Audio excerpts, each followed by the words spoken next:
It was the mid-1960s. That summer between my junior and senior year in high school, my mother remarried. And she moved us from the little college town of Davis, California, to a rural village up in the Sacramento Valley along Interstate 5 called Dunnigan, because that's where my stepfather lived and worked. But what was about to happen was beyond understanding. I was about to learn a new set of rules for this 4-year country high school in the Sacramento Valley, because they did not have the same rules where I was going to school in junior high, middle school, and high school in Davis. For you see, country rule number 1, boys rarely study. And they didn't have to. Their family name, their family farm and wealth enabled them to attend the college of their choice, if that's what they chose to do. They didn't have to worry about grades. All they had to do was stay sober enough and survive the Vietnam War, come back and inherit the family farm. But my stepfather didn't own a farm or a ranch. He managed a gas station and a towing service and a car garage along the interstate. One summer taught me enough. I didn't want my hands to be filled with grease under the nails. No, I wanted to do something else with my life besides service cars. That meant one thing. Not that that's a bad vocation, mind you. I'm grateful for the mechanics that are in this world. But I had illusions and dreams of grandeur of being an architect and building houses of worship like this with wood and glass. And that meant I was going to have to get great grades, not just good grades, but great grades.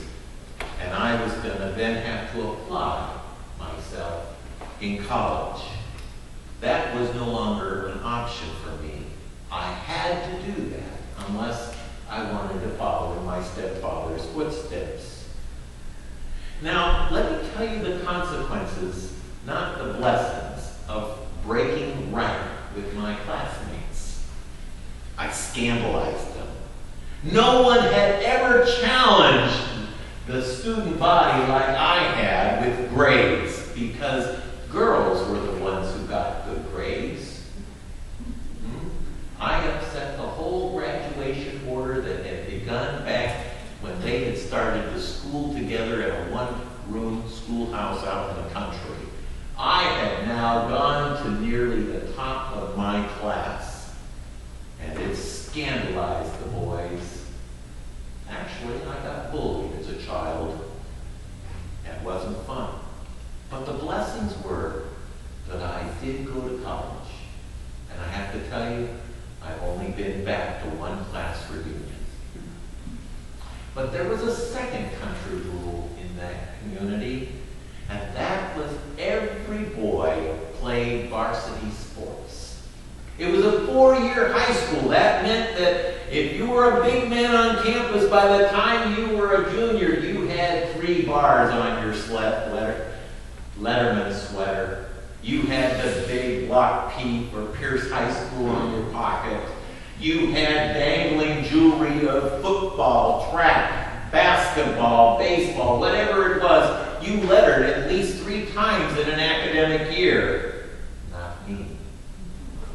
I had never played a single quarter on the basketball court or on a football field in junior high. Athletics was not my game. But I was very proud of a little medal that stands about like so, that's in my box with my children's souvenirs. It's red because I had placed second at Stanford University, my 8th grade of all the high school and junior high, second in percussion in Northern California. I was proud of that medal. But they didn't need my talent at this school. Every boy was to play sports or he was a traitor to the school and to the team.